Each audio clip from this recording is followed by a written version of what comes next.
It's hard to believe how some people live on this planet.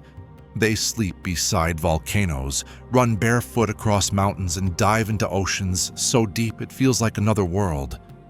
Their lives test every limit of what the human body and spirit can endure. There are the sea nomads who breathe with the waves, the cliff climbers who chase honey through clouds of bees, the fire walkers who carve a living from molten stone, and the sky dwellers who build their homes above the trees. Humans who live on the edge of the impossible and make it home. Far across the turquoise waters of the Coral Triangle, where sky and sea blend into one shimmering expanse, life drifts with the tides. Here dwell the Bajau, the legendary sea nomads of Indonesia and the Philippines. For countless generations, they have lived upon the water itself, crafting wooden boats that serve as home, cradle, and compass. The ocean is their earth, the wind their path, and the stars their only map. In this liquid world, they built a life of motion and harmony, guided not by borders but by the deep pulse of the sea. Their story begins long before modern nations rose along the archipelagos. The Bajau once sailed freely across what is now Indonesia, Malaysia, and the Philippines, moving with the seasons and the migration of fish. They were not wanderers, lost at sea, but caretakers of its balance, fishermen, navigators, and stewards of the coral world below. Their boats, known as lepa, glided over shallow reefs and deep channels alike, carrying families, tools, and traditions that floated from one horizon to the next. Every plank of wood carried history. Every sail whispered of an ancient bond between human and ocean. Over centuries, their mastery of diving became almost mythic. Bajau divers can descend more than 60 meters beneath the surface, holding their breath for minutes at a time, hunting with spears or gathering shellfish in a calm, measured dance with the sea. Scientists later discovered that their bodies have adapted to this way of life, their spleens larger than most, their hearts slowing underwater, allowing them to remain submerged far beyond ordinary limits. Each dive is both labor and ritual, a conversation with the deep that has shaped their spirit and identity. Yet the tides of the modern world have begun to reshape their horizon. Marine borders now divide the waters they once roamed freely. Industrial fishing has thinned the schools that once filled their nets, and coral reefs, once radiant gardens of life, fade under human strain. Many Bajau have been urged to settle in stilted villages near coasts, their boats moored in quiet bays instead of open sea. Life on land brings new stability, but also a slow erosion of the freedom that defined them. Still, the ocean remains their constant companion. Each morning, Bajau children leap from docks into the shallows, their laughter echoing across the tide. Elders mend nets by hand, their eyes turn to the same waters that raised them. Even when anchored, they carry the rhythm of the sea within their blood, the rise and fall of waves mirrored in every breath. In their endurance lies a living truth. The Bajau are not relics of a vanishing world, but keepers of its oldest dialogue, the one between humankind and the sea. In every dive and every drifting vessel, they preserve the memory of what it means to belong entirely to the water. The Bajau remain, forever between the surface and the deep, the unreal humans who breathe with the tides.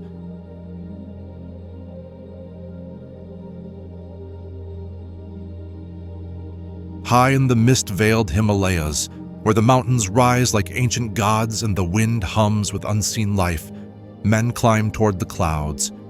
These are the Honey Hunters of Nepal. Suspended on rope ladders woven from grass and courage, they ascend sheer cliffs that seem to pierce the sky. Their gold glistens in golden clusters carved into the rock, the hives of the world's largest honeybees. For generations, these fearless climbers have risked their lives to harvest the mountain's wild sweetness, a ritual as sacred as it is perilous.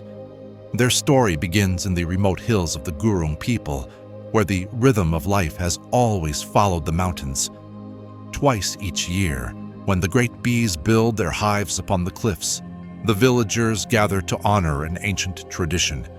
Before the climb, they offer prayers and burn incense, calling upon forest spirits for protection. It is more than a hunt.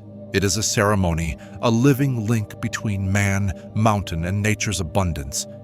The honey is believed to hold healing powers, its taste infused with the wildflowers of the Himalayas, and at certain times of the year, with a hallucinogenic potency that ancient shamans once revered.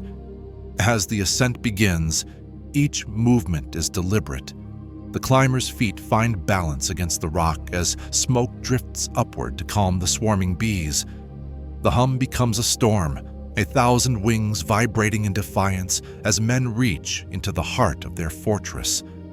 The combs are cut free with long bamboo poles, each stroke guided by instinct and faith.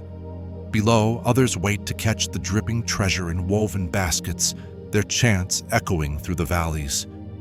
It is a breathtaking harmony of danger and devotion, a moment where life hangs by a single rope. But the modern world creeps closer each year, roads carved through forests once sacred and untouched. Younger generations leave for cities where the mountains no longer call. The giant bees themselves, once abundant, now retreat higher into the cliffs as forests vanish and climates shift. What was once a celebration of nature's gift now feels like a battle against time and change.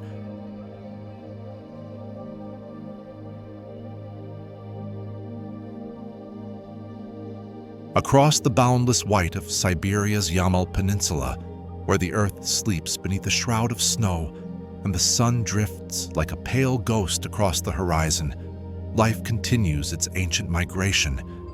Here move the Nenets, the reindeer herders of the Arctic tundra, a people bound to the cold, to endurance, and to the slow rhythm of the reindeer's hooves. Their lives unfold in one of the harshest climates on Earth, where winter dominates and the horizon never ends. Yet within this frozen silence, the Nenets have built a world of movement and survival. For centuries, they have followed the herds across the vast tundra, a journey that spans thousands of kilometers each year.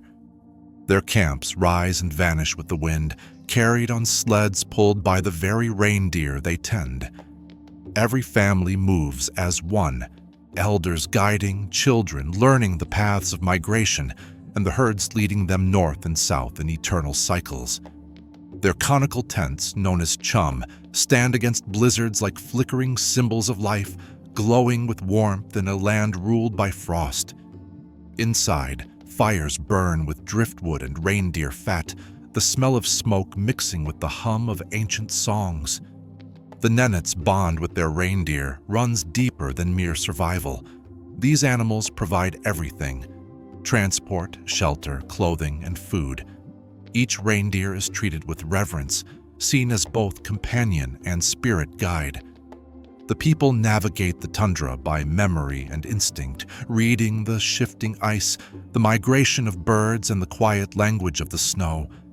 Their knowledge is not written but carried in stories, in songs sung beneath the polar lights, in lessons passed from one generation to the next. Yet the tundra they know is changing. The permafrost softens under warming skies, and ancient migration routes flood or fracture. Pipelines carve through ancestral trails, bringing with them roads, machines, and the hum of industry. The Nenets, once free to roam, now find their paths narrowed by fences and extraction sites. The very landscape that has sustained them for centuries grows uncertain beneath their feet. Still, they move onward, adapting as they always have, guided by instinct, driven by resilience. As the winds sweep across the Arctic plains, the Nenets continue their slow pilgrimage between seasons, their silhouettes fading into the white expanse. They are the heartbeat of a frozen world, guardians of endurance in an age of change. Through blizzards, through endless night, through the bite of -50 degrees, they remain, riding the edge of survival with quiet dignity. The Nenets' reindeer herders are the last great wanderers of the tundra, carrying within them the memory of ice, migration, and the unbroken bond between man and nature.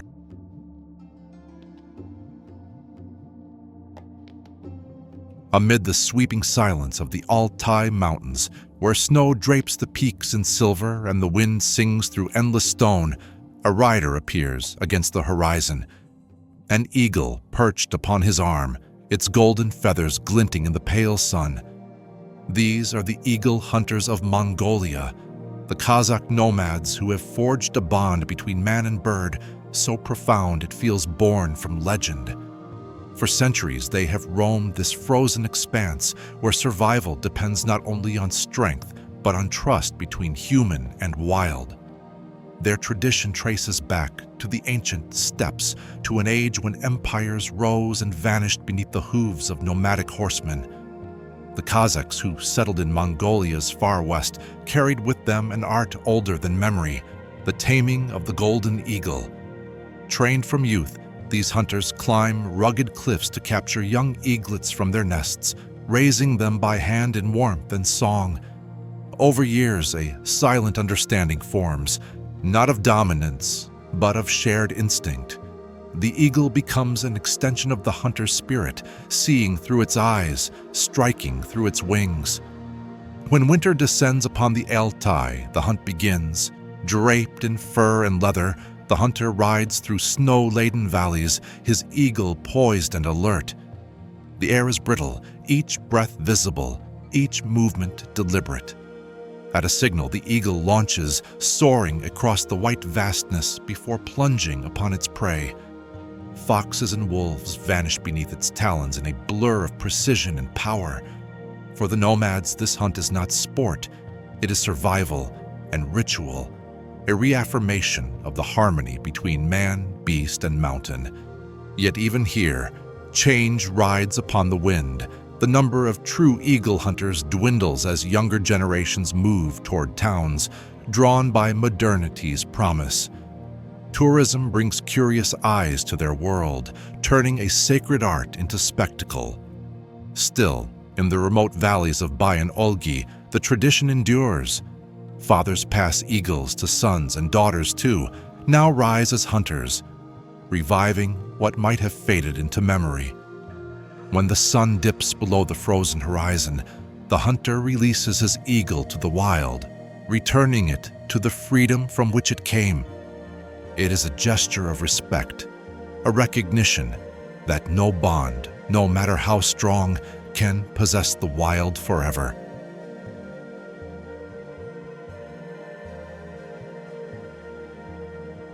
Deep within the emerald heart of Papua New Guinea's rainforests, where mist clings to the trees and the air hums with life, rise wooden towers that seem to touch the sky. Here live the Korowai people, the last great treehouse builders of the world. Among dense jungle canopies and winding rivers, they have built their homes high above the ground, perched upon towering stilts of bamboo and hardwood. To the Korowai, these treehouses are not merely shelters, but symbols of safety, ingenuity, and survival in one of the most untamed places on Earth. Their world has remained hidden for centuries, veiled by forests so thick that daylight fades beneath the leaves.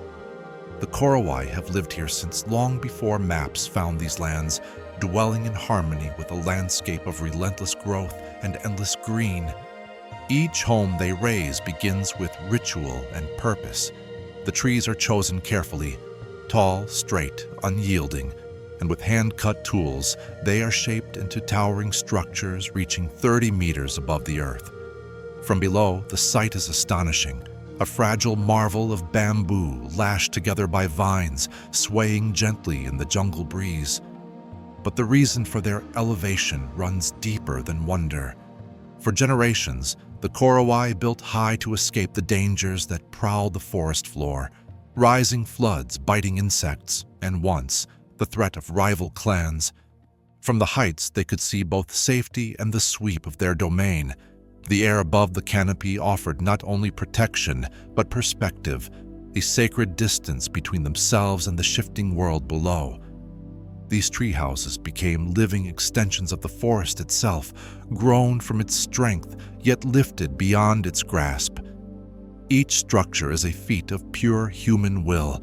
Men climb the trees barefoot, balancing along slender poles, carrying every beam and vine by hand. Women and children weave bamboo floors and walls with quiet precision, transforming raw forest into home. At night, fires flicker through the floor slats. their light casting patterns across the leaves below. The sounds of insects rise, blending with the whispers of wind and distant thunder. It is a life suspended between earth and sky, both precarious and eternal. Yet the jungle that cradles them is changing. Outsiders bring roads, machines, and the hum of modern life into lands once ruled by silence. Some Korowai families have begun moving toward nearby towns, their tree houses abandoned to the vines, but others remain deep within the forest, keeping alive the ancient rhythm of building, climbing, and dwelling among the clouds.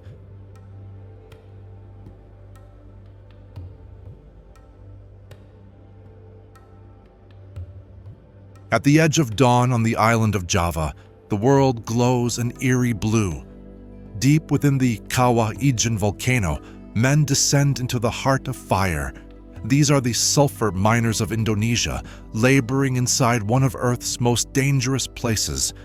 Beneath their feet, molten rock breathes and boils, and the air thickens with clouds of sulfuric gas.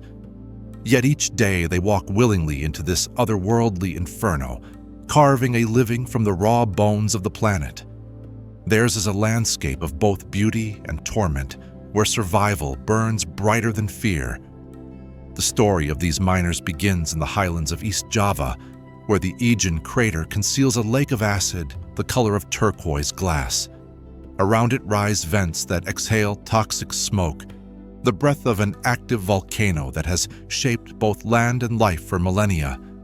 As dawn breaks, the blue flames appear, sulfur igniting in the darkness, a sight so mesmerizing it feels unearthly. When the fires subside, miners move through the haze with only wet cloths pressed to their faces. With hand-forged iron bars, they chip hardened sulfur from the rocks, their silhouettes swallowed by steam. Each block they carry tells a story of endurance. The loads often weigh more than their own bodies, yet they shoulder them up the crater's rim, climbing steep paths through choking gas and volcanic dust. The air burns their lungs, their eyes sting from acid, and their skin bears the mark of years spent inside the mountain. The journey down to the collection point is long and silent, each step measured, each breath a battle. And still, they return the next day, drawn by necessity, guided by the hope of another sunrise. The sulfur they harvest fuels industries far from this world of smoke, used in medicines, fertilizers, and cosmetics. Yet the men who gather it remain unseen, their labor forgotten beneath layers of modern comfort. For them, the volcano is both enemy and provider, both destroyer and god. It demands everything and gives only enough to survive. Still, within this harsh ritual lies something timeless. The miners of Ijen embody the raw strength of the human spirit, the will to carve meaning from pain, to walk through poison and fire in pursuit of life. When night falls again and the crater burns with ghostly light, their figures move like shadows of myth, humans shaped by Earth's fury, forever bound to the mountain's breath.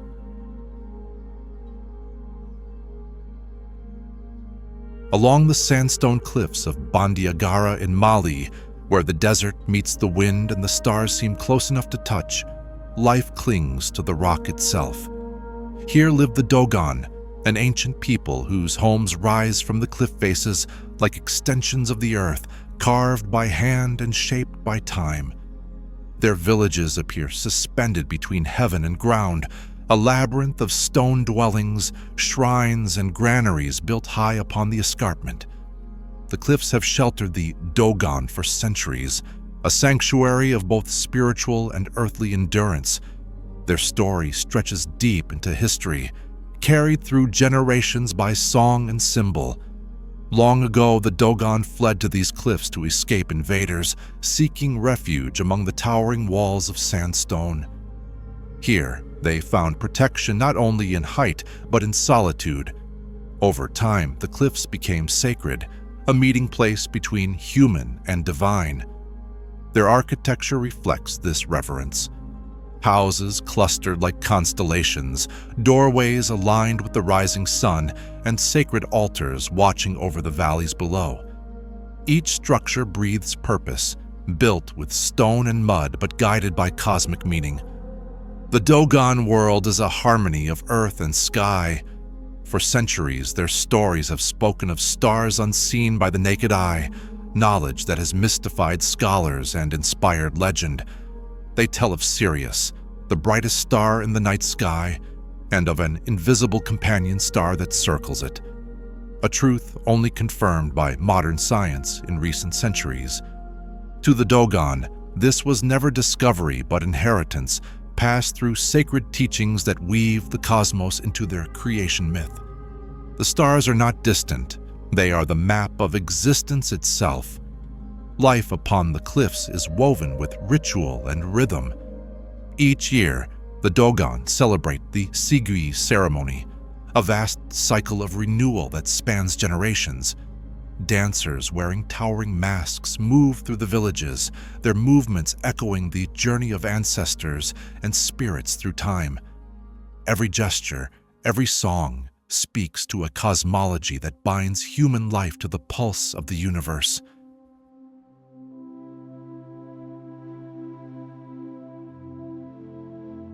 High in the canyons of northern Mexico, where crimson cliffs twist through endless wilderness, a people run, not for sport or glory, but for life itself.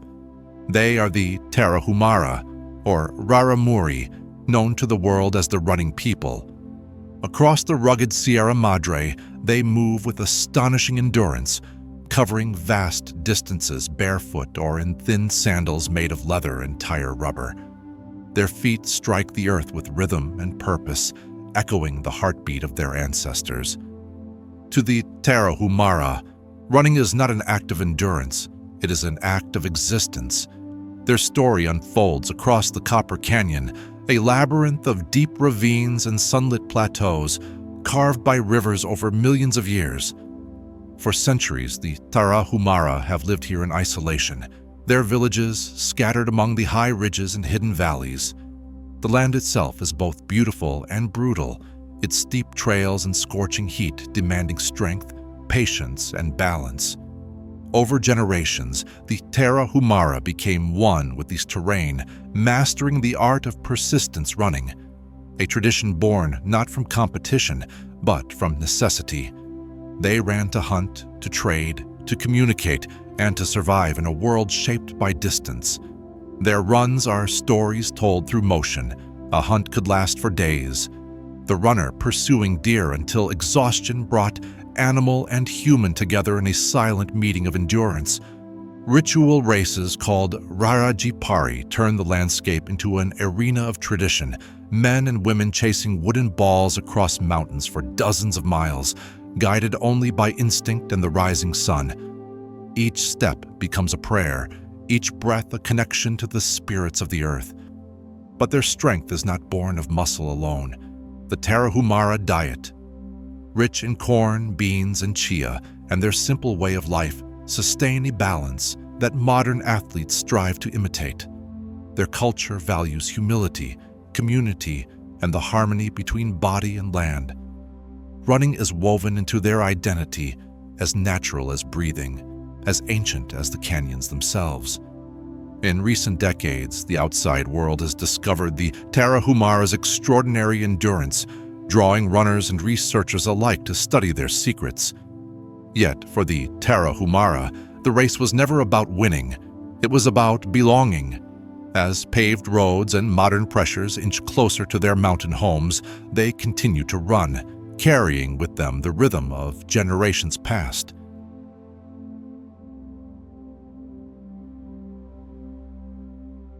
Far from the lowland swamps, life on Lake Titicaca floats upon the water itself, where the Uru people have built entire islands from reeds, turning a fragile plant into home, boat, and sanctuary. Across the mirror-like surface of the lake, golden mats of totora reeds rise and fall with the wind, their edges melting into the blue of the Andean sky. This is the world of the Uru, a people who have mastered the art of floating between earth and sky, building a civilization that rests not on land but on the living heart of water. Their origins stretch back thousands of years, long before the rise of the Inca Empire. The Uru sought refuge upon the lake to escape conflict on the mainland, creating a world of freedom and peace upon the open water. Using only the reeds that grow along the lake's edges, they crafted everything they needed: houses, boats, watchtowers, even the very islands beneath their feet. Layer upon layer of tundra was bound together and anchored to the lakebed with ropes and stakes. As the reeds beneath decayed, new layers were added above, a continuous act of renewal that mirrored their enduring spirit. Each island sways gently with the rhythm of the waves, a living platform that must be constantly rebuilt to stay afloat. Families work together to maintain the delicate balance, cutting fresh reeds, weaving walls, and shaping the curved reed boats known as balsas. The scent of wet reeds fills the air, mingling with the crisp mountain wind and the distant calls of Andean birds. Life here is both fragile and eternal, suspended between water and sky. For the Uru, the reeds are more than material, they are identity. The plant feeds, shelters, and sustains them, forming a bond as sacred as the lake itself. Even the ancestors are believed to rest beneath the water, their spirits drifting through the roots of the tundra. The lake is their past and future, their home and protector. But the modern world presses at the shores. Tourism brings money and attention, but also change, reshaping traditions once untouched by time. The Uru now live between two realities, one anchored in the old ways, the other drawn toward the mainland. Yet their islands still rise anew, rebuilt each month by hands that refuse to forget the ancient rhythm of water and reed. As the sun sets over Lake Titicaca, the floating islands glow, gold against the fading light, drifting softly beneath the Andean peaks. Here, the Uru continue to live in motion, keepers of a world that floats, survives, and renews itself endlessly upon the water's skin.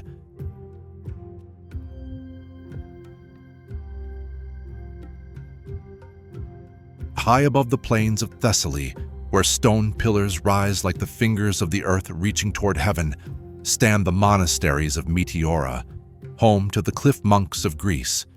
Perched atop towering rock spires, these sanctuaries seem suspended between sky and stone, their walls bathed in light and silence. It is a landscape shaped by both nature's power and human devotion, where monks once sought the solitude of height to draw nearer to the divine. In Meteora, faith is not spoken loudly. It echoes through the wind and the whisper of prayer carried across the chasms below.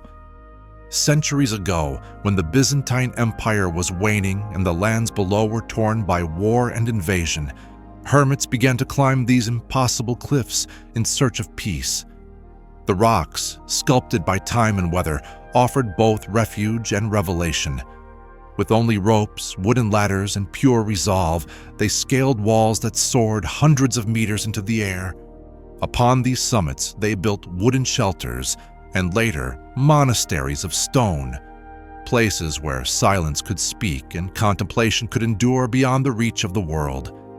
By the 15th century, Meteora had become a true monastic citadel. More than 20 monasteries crowned the cliffs, each a fortress of faith clinging to the rock. Supplies were once lifted by hand-woven nets hoisted with ropes, swaying high above the abyss. It was said that the ropes were replaced only when the Lord let them break, a phrase that captured the monks' unwavering trust in the divine. Here, amid clouds and endless sky, life was reduced to its essence: prayer, labor, and solitude. The rhythm of bells marked the hours. The echo of chants filled the stone chambers, blending with the cries of distant hawks.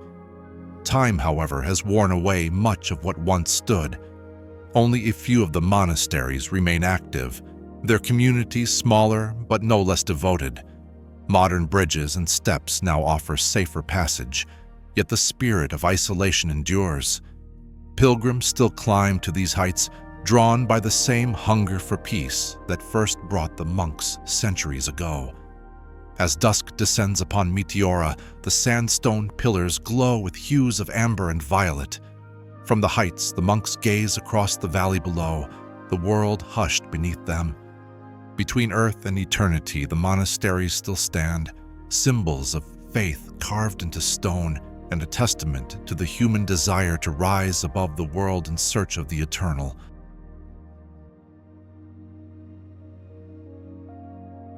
In the scorched lands of northern Namibia, where the sun paints the earth in shades of rust and gold, live the Himba people, a desert tribe whose very skin glows with the color of the land itself.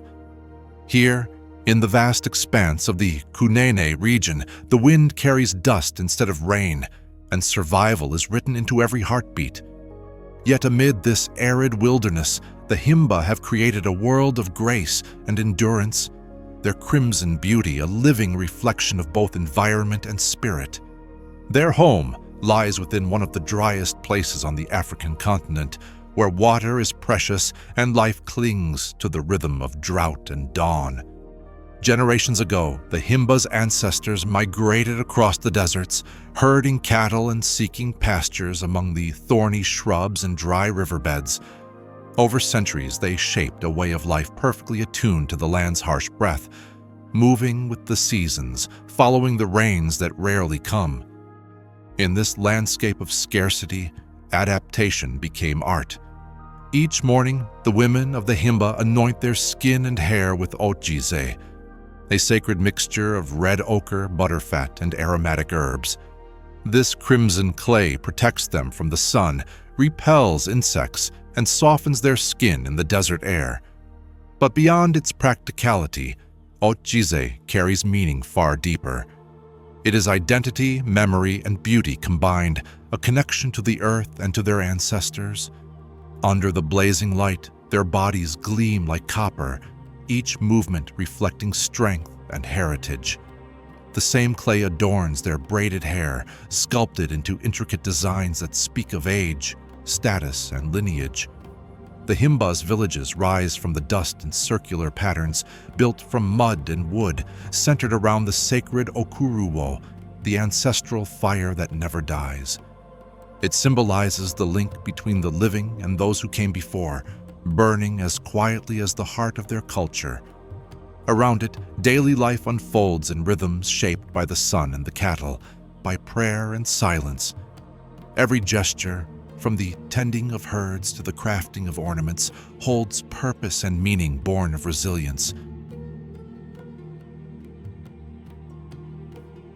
On the island of Tanna in Vanuatu, where the earth trembles and the night sky burns from within, the people of Mount Yasur live in the shadow of one of the world's most active volcanoes. Here, fire is not feared but revered. The land hums with ancient energy, and the air carries both the scent of ash and the sound of life unfolding at the edge of creation.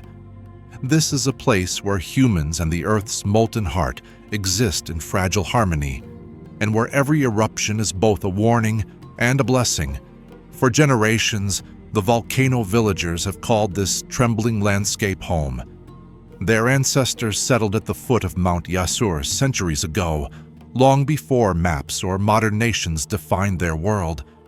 They came to see the volcano not as a destroyer, but as a living spirit, a presence that demands respect and gratitude. Each roar from the mountain, each spark that lights up the darkened clouds, is treated as the voice of the ancestral gods. To live here is to listen. The soil around the volcano is dark and fertile, feeding the taro and yams that sustain the villagers. Yet, beneath every step lies the pulse of magma, a constant reminder of both life and fragility. Before venturing near the crater, rituals are performed, chants rise with the smoke, and offerings of kava and leaves are placed upon the ground. The people ask permission, not protection, acknowledging that they are guests in a realm where the planet breathes fire. At night, the volcano glows like a living heart, its eruptions painting the sky with bursts of crimson and gold. From a distance, it feels almost celestial, an eternal lantern lighting the island's soul. But up close, it is raw and violent, sending rivers of ash across the valleys and shaking homes built from bamboo and palm. And still, the people stay. They rebuild, they replant, and they watch the fire as one would watch the sea. Unpredictable, yet full of meaning. Through storms and eruptions, the villagers have carried their traditions like torches through time. The dances, the chants, the gatherings around sacred stones, they are not remnants of the past, but living expressions of survival. In their stories, Mount Yasur is not a threat, but an ancestor, one that gives life even as it tests endurance. High in the heart of the Swiss Alps, where the mountains carve through the clouds and silence drifts like falling snow, live the Walser people, descendants of settlers who mastered survival in one of Europe's most unforgiving landscapes. Their wooden homes cling to steep slopes as if grown from the rock itself, weathered yet steadfast, standing as monuments to endurance. Here, amid glaciers and storms, life has always been a test of balance, between isolation and belonging, between human will and the immensity of the alpine world. The Walser trace their origins to the upper Rhone Valley, where they began their long migration nearly 1,000 years ago. Seeking land and freedom, they climbed into remote valleys that others feared to enter. From Switzerland to Austria and northern Italy, they carved out villages on impossible ground, building terraces for cattle, clearing snowbound fields and shaping lives from stone and timber. Theirs was a quiet conquest of endurance, guided by faith, discipline, and a reverence for the mountains that both protected and imprisoned them. Each Walser village carries the mark of a people who turned adversity into art. Their homes are built of darkened larchwood, fitted with precision, designed to breathe through winters that can bury the world in white. Roofs sag gently under the weight of snow, walls lean against wind and time, yet generations still find warmth within them. The architecture reflects not luxury, but wisdom, crafted from what the land allows and preserved by the hands of those who understand it best. Through centuries of isolation, the Walser people forged a culture defined by independence and resilience. They became skilled herders, builders, and traders, carrying their language and customs across mountain passes that often vanished beneath avalanches. The rhythm of their lives followed the seasons, summers spent high in alpine pastures, winters in wood hamlets where stories were told by the firelight. Theirs was a world measured not by wealth or conquest, but by survival and community. Even today, as the world below hums with modern speed, the high valleys of the Walser remain worlds apart. Some villages still rest beyond the reach of roads, accessible only by winding trails or cable lifts that glide over centuries of snow. The people who remain there continue to live by the old rhythms, tending their herds, restoring their homes, and honoring a legacy that refuses to fade.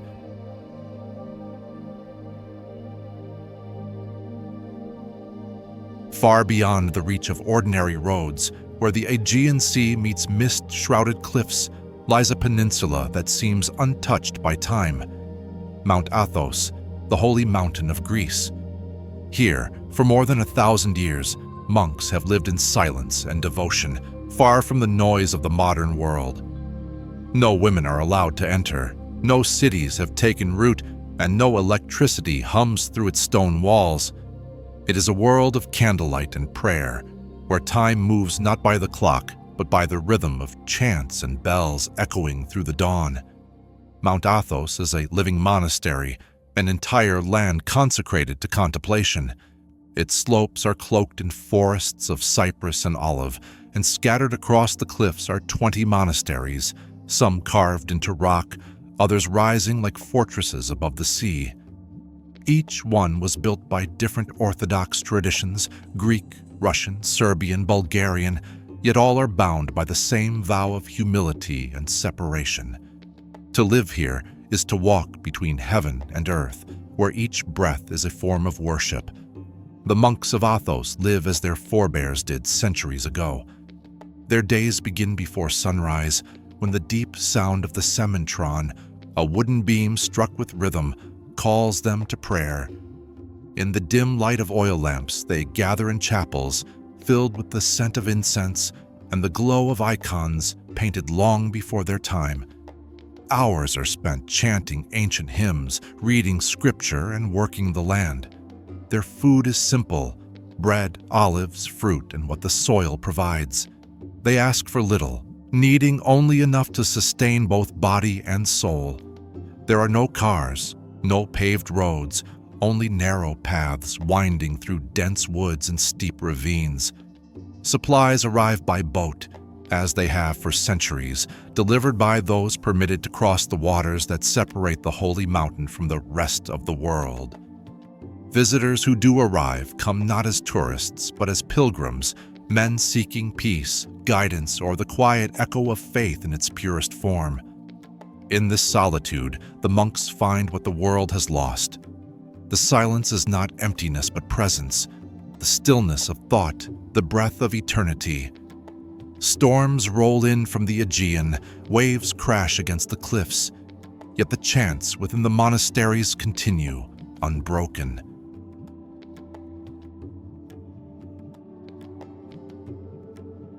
Across the boundless expanse of the Sahara, where the dunes roll like waves of gold beneath a burning sun, move the Tuareg, known as the Blue Men of the Desert.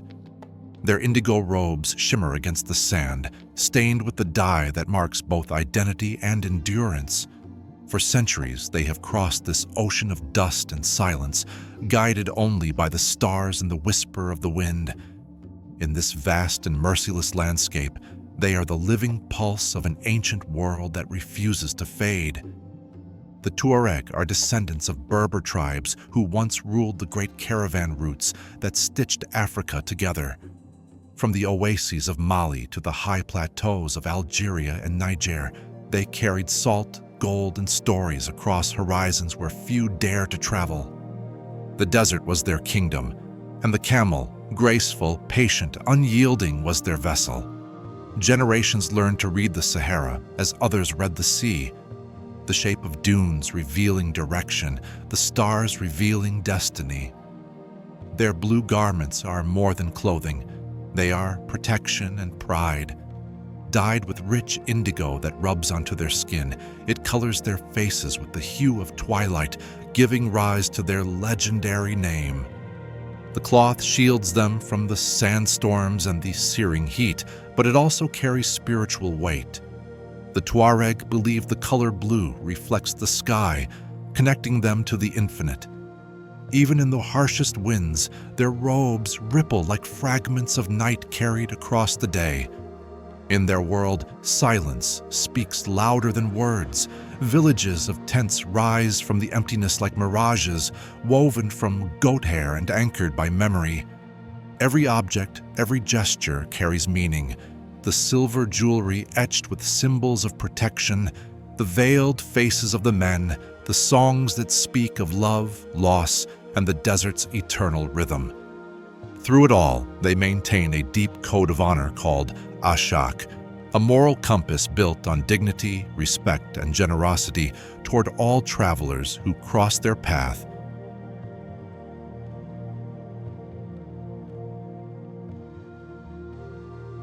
High above the clouds, where the world narrows to wind, ice, and stone, live the yak herders of the Himalayas, families who dwell in a realm so elevated that even the air feels thin with reverence. Between the frozen valleys of Tibet and the high plateaus of Nepal, they move with their herds across landscapes that seem carved from silence. Here, life unfolds at over 4,000 meters, where every breath is an act of endurance, and every sunrise a quiet triumph against the cold. For centuries, these herders have shaped their existence around the yak, a creature as rugged and enduring as the land itself. Thick-furred and patient, the yak is both companion and lifeline, providing milk, meat, wool, and warmth. Its strength carries goods across mountain passes that have no roads. Its hide forms the tents that guard against blizzards, and its dung fuels the fires that flicker in stone huts when the world outside freezes solid. To the herders, the yak is sacred, not as a symbol, but as life itself woven into their every ritual and breath. Their villages perch on windswept slopes, built from rough stone and earth, small sanctuaries against the roaring elements. In these remote outposts, time feels suspended, marked not by hours, but by the turning of seasons and the slow rhythm of migration. When the snows melt and valleys bloom with grass, families lead their herds to higher pastures. When winter descends again, they retreat toward sheltered valleys where frost etches the prayer flags and ice glitters like glass upon the trails. The people speak softly, their faces weathered by the sun and wind, their eyes reflecting the clarity of the mountains. They have learned to read the clouds and the cry of the wind, to sense storms before they form. Their faith, rooted in Tibetan Buddhism, infuses the landscape with quiet divinity. Stones are stacked into chortens, prayer flags flutter at every pass, and the sound of spinning wheels merges with the whisper of snow. In this world of thin air and deep stillness, survival itself becomes a form of devotion.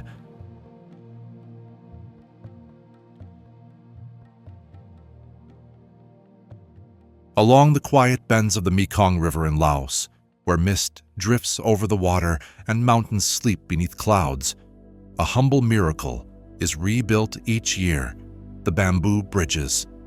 Here, in the village paths that link lives across the current, people craft passageways from nothing but patience, strength, and living grass. When the monsoon rains swell the river and sweep the bridges away, they do not mourn. Instead, when the waters calm, they gather once more to rebuild, binding the land together with the rhythm of renewal. For generations, these bamboo bridge builders have lived beside the Mekong, shaping their world from one of nature's simplest gifts. Bamboo, light, strong, and endlessly giving, is their material, their craft, and their heritage. Each stalk is cut, dried, and woven by hand, tied with vines and rope into spans that stretch across the muddy water. There are no machines, no blueprints, only memory and skill passed quietly from elder to youth. The bridge rises piece by piece, the sound of bamboo striking stone echoing like a heartbeat across the valley. Every year, the cycle repeats. When the rains come, the river swells and the bridge disappears beneath the flood, carried away as if swallowed by the earth. But when the dry season returns, the villagers gather again, their hands shaping the same structure from the same materials. It is a ritual of resilience, a living symbol of impermanence. Nothing here is meant to last forever, and yet everything returns. In this endless act of rebuilding, they mirror the rhythm of nature itself. The bridge is more than a path, it is a lifeline. It connects fields to markets, families to temples, and stories to the flow of time. At dawn, monks in saffron robes cross its creaking boards, their reflections trembling on the river's surface.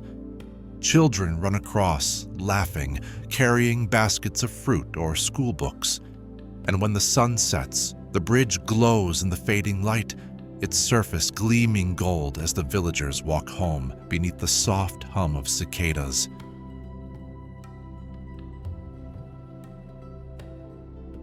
In the blazing heart of Ethiopia's Danakil Depression, one of the hottest, most inhospitable places on earth, life endures in defiance of reason. Here, in a landscape of burning salt and shimmering mirage, the salt miners carve their living from the earth's glowing crust, under the unrelenting sun where temperatures soar above 50 degrees and no shadow offers mercy. They walk across plains that glisten white as bone. What seems lifeless to the eye is, for them, a world of work, tradition, and astonishing resilience. For centuries, the Afar people have come to this desolate basin to harvest salt, as their ancestors did long before the modern world began to measure hardship. The Danakil, sunken below sea level and scorched by volcanic heat, is a realm where earth and fire seem fused. Here, salt is not a byproduct. It is the landscape itself, stretching to the horizon like a frozen ocean. The miners rise before dawn, traveling in long caravans of camels that carry their tools, and later, the glimmering slabs of salt that will become their livelihood. The process has changed little over time.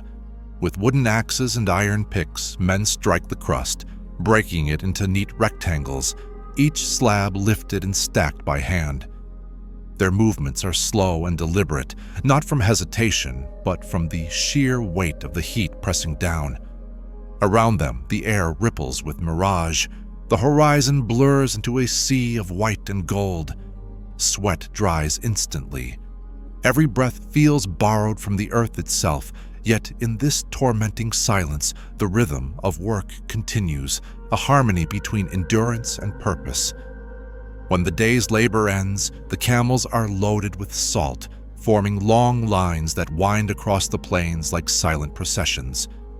These caravans travel for days to reach markets in the highlands, where the salt, once traded ounce for ounce with gold, remains a vital part of daily life. The trade sustains entire families, linking this hostile desert to the distant green valleys beyond.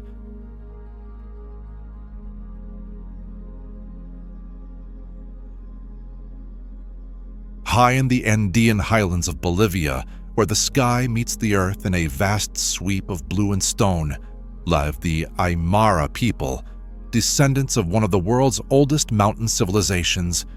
At over 4,000 meters above sea level, they have carved out life in an environment that defies human endurance. The air is thin, the winds are sharp, and the nights freeze without warning. Yet amid this austere beauty, the Aymara endure, their lives shaped by mountains older than memory and a culture as resilient as the land itself. Long before the rise of the Inca, the ancestors of the Aymara built their homes around the shores of Lake Titicaca, where the earth meets water and sky in perfect symmetry. They learned to listen to the rhythm of the seasons, to coax life from the frozen ground, and to build a harmony with nature that has lasted for thousands of years. Their knowledge of high-altitude farming remains unmatched. By sculpting terraces into the mountainsides and creating ingenious irrigation systems, they transformed the barren slopes into fields of potatoes, quinoa, and maize, foods that became the foundation of Andean civilization. In the Aymara world, everything is connected through Aini, the sacred principle of reciprocity. To plant, to harvest, to build. Each act is done in cooperation with family, neighbors, and the earth itself. When they work the land, they speak to Pachamama, the Mother Earth, offering coca leaves and prayers in gratitude.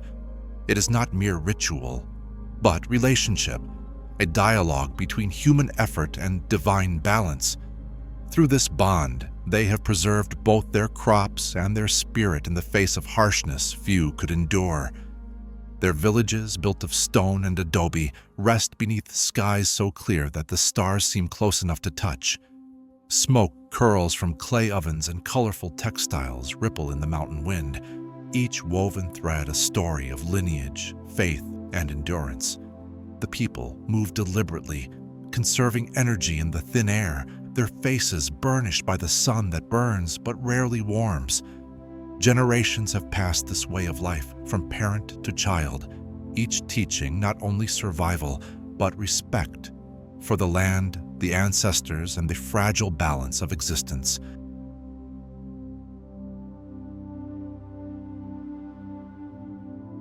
High within the Atlas Mountains of Morocco, where clouds drift low across red cliffs and green valleys, live the Berber mountain farmers, descendants of one of North Africa's oldest civilizations.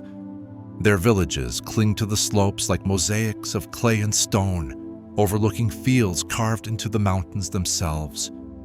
In a land of sharp winds, scarce rain, and endless rock, the Berbers have learned to coax life from the earth with a patience as ancient as the peaks that surround them. Their presence here reaches back thousands of years, long before the rise of cities along the coasts or the march of empires across the desert. The Berbers, or Imazigen, free people, have always found strength in the mountains.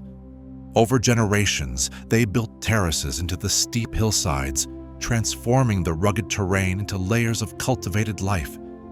Barley, wheat, olives, and almonds grow in fragile harmony, fed by hand-dug irrigation channels that catch the rare mountain rains. These terraces are not merely farms. They are living monuments to endurance, crafted stone by stone, season by season. Each morning before the sun crests the peaks, herders lead their goats and sheep along narrow trails that wind between cliffs and ravines. The sound of bells echoes through the valleys as the flocks move toward higher pastures. Women tend to gardens beside mud brick homes, weaving rugs and grinding grain, while the scent of olive oil and cedar smoke fills the air. Life here is measured not by time, but by cycles, the rhythm of planting, harvest, and the long quiet of winter snows.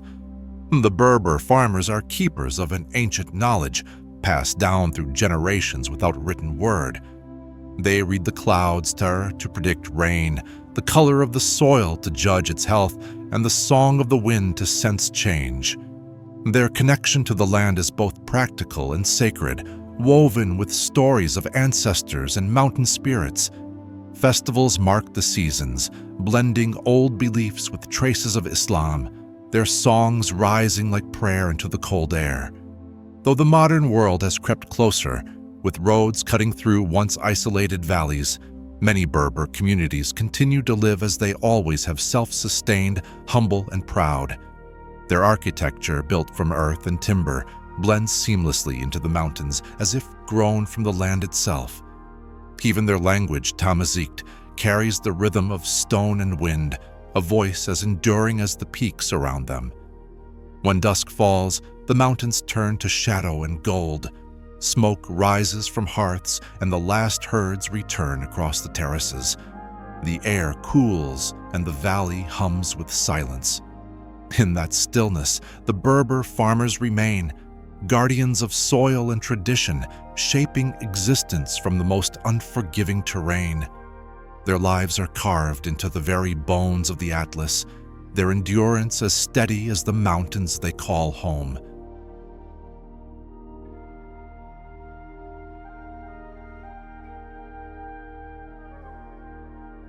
High in the mist-wrapped mountains of northern Vietnam, where the earth folds into endless green terraces, live the hill tribes, the Hmong and Dao people, guardians of a landscape carved by hand and heart. Their villages perch on slopes so steep they seem to float above the clouds, surrounded by rice fields that ripple like liquid gold in the sun and mirror the sky during the rains. Here, life unfolds to the rhythm of wind, water, and tradition, a harmony between people and the mountain that has endured for centuries. The Hmong and Dao arrived in these highlands long ago, migrating from the great heartlands of Asia. Seeking freedom from empires and wars, they climbed into the clouds and made the wilderness their refuge. Over generations, they shaped the mountains themselves, cutting terraces into impossible inclines, turning wild ridges into fields that feed entire communities. Each step of rice, bordered by bamboo and stone, is both a work of art and an act of defiance against gravity. Their homes, built from timber and thatch, rise gently among the fog. Inside, fires burn on clay hearths, their smoke drifting through cracks in the roof. Around these fires, the people weave, hands moving with ancestral memory, turning hemp and indigo-dyed fabric into clothes that carry their identity.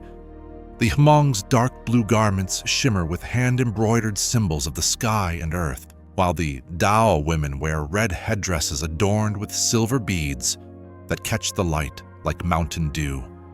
Every thread, every piece of jewelry is a living archive of belief, protection, and beauty. The mountains have always tested those who call them home.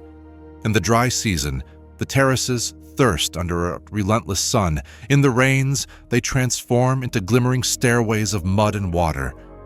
Yet through every hardship, the people endure, guided by rituals that honor the spirits of the land.